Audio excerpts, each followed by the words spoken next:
Hello and welcome to this exciting new slide design lesson.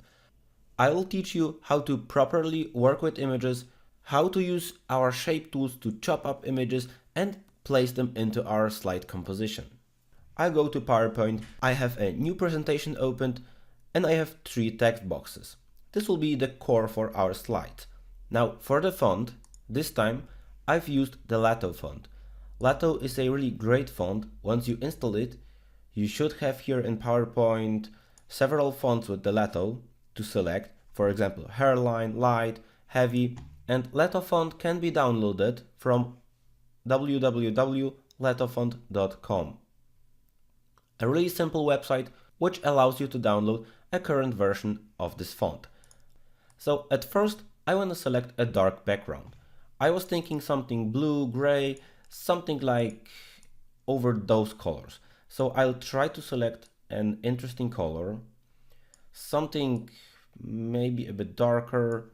I can go here, nudge it a bit, and I think this would be a good base, a good color for our background. Something grayish blue, navy, like this. Now I'll select those 2 fonts and make them white, so they are better visible. Or to be honest, if I see it now, this perhaps should be a bit more gray, so like the title stands a little bit more out. Now this color should set the tone of our contrast color. I'll select a green color or a blue color. It all depends what you want to achieve, but since I'm very often going for blue, let me take a different approach and maybe even go yellow or this green one. This should be fine. Maybe a bit darker or something more olive like this. Yep, I like this color. Well, maybe it doesn't look as good now, but we will see in a moment. Now, how to work properly with some interesting designs and pictures. I'll go to Insert, I go to Shapes, and I select the Shape tool. I'll select my rounded rectangle and place the first object here. Now I want to make the corners very rounded. So you can take this yellow dot and just click on it and go to the right side. So it gets more rounded. You can adjust it like this. Now this is my first object. I'll rotate it. If you don't know how to rotate, you can click on this one and rotate it around, or you can go to the shape options. I believe these options, position, or no, they are in the size, and we have the rotation in degrees if you want to be 100% precise. Okay, I have my first object. Maybe I make it a bit smaller, bigger here. And this object, the first object, should have the same color as the text because those 2 objects will set the tone and the coloristic of the entire slide. Now, I already see I don't like this green as much, so let me try to select something else. So I go again to custom, I go to the green colors, and I try to select a more washed out color, something maybe closer to gray, like this. I'll try how this looks. Now I see I'm perfect. Instead of making text fill, I made shape fill, Ctrl Z, but I have this color already here. I click on it, I click on it here. Well, perhaps this will work. Now I can work on other objects. I want to copy the first object, place it around here. I will try to make equal spaces. Next object, this will be bigger, maybe even longer. I can simply extend it. This is no problem. Like this, a bit to the top.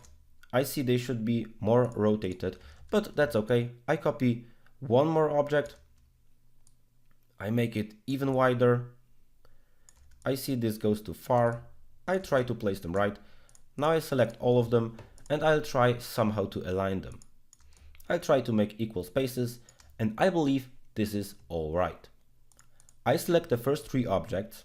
I right click on them, group, and I group them. It's very important to have them grouped. I'll show you why in a moment. Now I go to Picture or Texture Fill. I select File, and from my new project files, I select City Photo. Now this photograph filled out those objects. If they would be ungrouped, each one would be filled with this image, and this would look horrible. But if they are grouped, this looks like that. Now I see this will look better if I will maybe have even more objects like this. Now let me preview this slide. Now I see I need to make a few adjustments before I'm ready, so bear with me, I'll try to resize and reshape everything to make it look a bit better. Okay, I have it prepared. I select all 4 of these, group, group. I have my current group. I right click format picture. I select the bucket, picture or texture fill. It will fill automatically. This is how I would leave this slide. If you want to be a little bit more fancy, I go to shapes. I place a new shape. No outline, eyedropper, and I make this filling to make it exactly like the background. And I'll try to cut out this place and this place to make it even more appealing. Ctrl C, rotate it, hold the Shift key. Now watch what happens when I play the slide. This is the end result, and it all depends on what picture you select, but we created a nice border, we entered the picture, and we have some small text on the left side. Maybe the picture should be a bit more colorful, but this is one way of approaching a nice slide design. If you would like to design more slides like that and be better with PowerPoint, you can find the link to my course in the description below with a heavy discount only for YouTube viewers who see this video. My name is Andrzej Pach, and this was a slide design tutorial on how to approach a slide design with some images and text in it.